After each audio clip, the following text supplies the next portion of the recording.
Hi, today we will briefly look at the common family plannings. And so the first is the vasectomy. The vasectomy is a surgical procedure for male sterilization that involves cutting and sealing the vas deferens. The, the tubes that carry sperm from the testes. This prevents sperm from mixing with semen during ejaculation, which effectively prevent pregnancy. You know, the world is actually facing overpopulation, especially in developing world. So, and one of the cited factors is the educational level, because family planning services have been placed to curb the effect of overpopulation, but the actual utilization is very low. It's been found that people may have positive attitude towards it, but utilization is still poor. Some people have high knowledge about family planning as documented by lots of evidence, yet they do not use family planning. But documented evidence also shows that people who have good knowledge of family planning devices and services actually patronize it. So hence the essence of this video is to tell us the different types of family planning within our school. So the vas deferens is being cut here. You see the vas deferens that carry the sperm from the testes is being cut. And this is known as vasectomy. So semen can be produced from the seminal vesicle, and this can actually enter, and the man can have the seminal vesicle secretion and other secretion, but the sperm from the testes cannot cross. So that is vasectomy.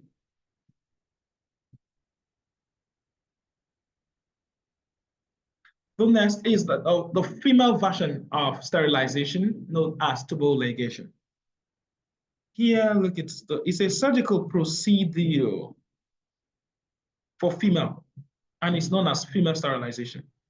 It is a surgical procedure where the fallopian tubes are cut, can be cut, tied, or sealed to prevent eggs from reaching the uterus. This effectively stops sperm from fertilizing the eggs, thus preventing a pregnancy. So, you know, this is the egg. The egg is supposed to leave from here every month, move down the tube to the uterus. Well, however, through this procedure, it's prevented, because if it is ligated here, it cannot cross to this place where sperm can pass to meet the released egg here to fertilize the egg. So when the sperm comes here, there's a barrier, the sperm returns back. So this is tubal ligation. Another family planning is the tubal implant. This is a situation, this is the vagina of the woman, and this is the uterus, where the baby grows.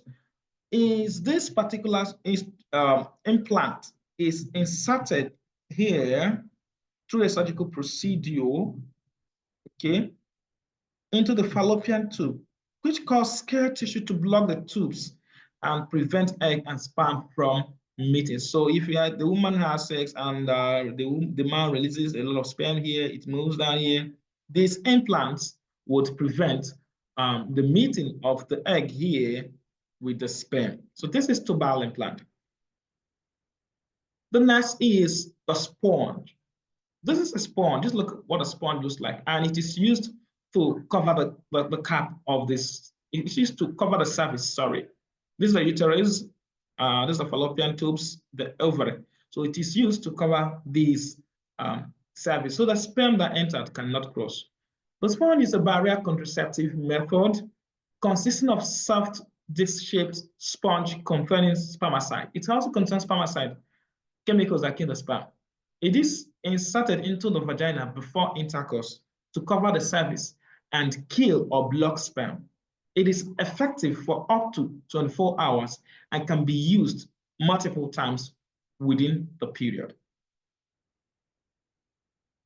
Another is the diaphragm, similar to the sponge. The diaphragm is a flexible dome-shaped barrier contraceptives placed inside the vagina to cover the cervix. It works by blocking sperm from entering the uterus and is used with spermicide alongside. So the spermicide is one, the sperm, the mass, release the sperm here. The spermicide kills the sperm. So that is the diaphragm. The female condom. This is popular. Yeah, it is a barrier method of contraception where a woman wears this commodity inside the vagina. There's a procedure that requires it for it to be inserted into the vagina to prevent sperm from reaching the uterus. It can be inserted up to 8 hours before the intercourse is used, or used once per sexual encounter. So the next is cervical cap, similar to diaphragm. The cervical cap is a small tin-shaped disc made of silicone or rubber that fits smoothly over the cervix to block sperm from entering the uterus. It is used with spermicides to enhance effectiveness and must be inserted before intercourse. The cap can be left in place for up to 48 hours and requires proper fitting and periodic replacement. So these barrier methods I've been talking, the cap, the diaphragm, and the condom, they are not really highly effective because they have their own drawbacks. Okay, but the best is the sterilization. But the sterilization is not best for people seeking to have conception in the near future. So therefore, what is required is the long-acting reversible contraceptive, and we're going to take one of it, and that is the IUD. In the next video, we'll look at implants more squarely. So these are barrier method. This is a condom similar to female condom. It's been worn by the man on erected penis. Okay, it is made up of a polyurethane and it protects against pregnancy and sexually transmitted infections. So it has a dual function: prevention of conception and prevention of sexually transmitted infections. So these are the things it does. Okay. Now this is one of the long-lasting contraceptives, and that is the IUD. The IUD. It is inserted into the uterus to block sperm. It also has some of them are hormone-based, where they induce some certain processes that lead to killing of the sperm or thins the implantation part of the endometrium, makes it to thin so that implantation cannot occur. Okay, it also makes the cervical mucus. So those that have hormones, it also makes the cervical mucus very difficult for sperm to swim to get to the ovary. Okay, but in the next video, we shall discuss in details about this family planning. So an IUD device is a small T-shaped device, mostly, but currently there's frameless types of IUDs. Okay, inserted into uterus to prevent pregnancy. It can be hormone or copper-based. So it can be hormone, it can be copper-based. So it affects sperm movement and alters the uterine lining. IUDs offer long-term reversible contraception and can remain effective for up to 10 years. So why we say this offers long-term? Because it can last longer, more than other ones we've been talking, the sperm, the caps, the condom, and all of that requires you to constantly change them. This one is going to last very much long time. Okay, and have been proven effective. And with about just 1% failure rate.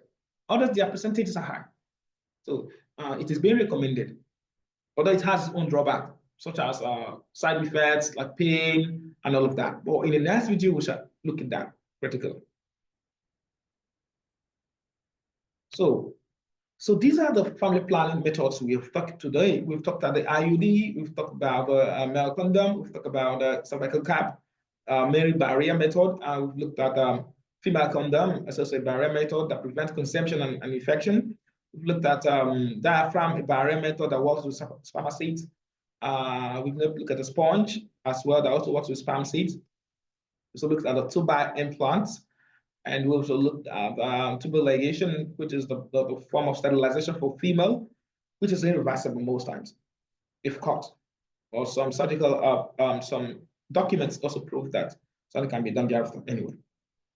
Then vasectomy for that of the mouth. So thank you for watching.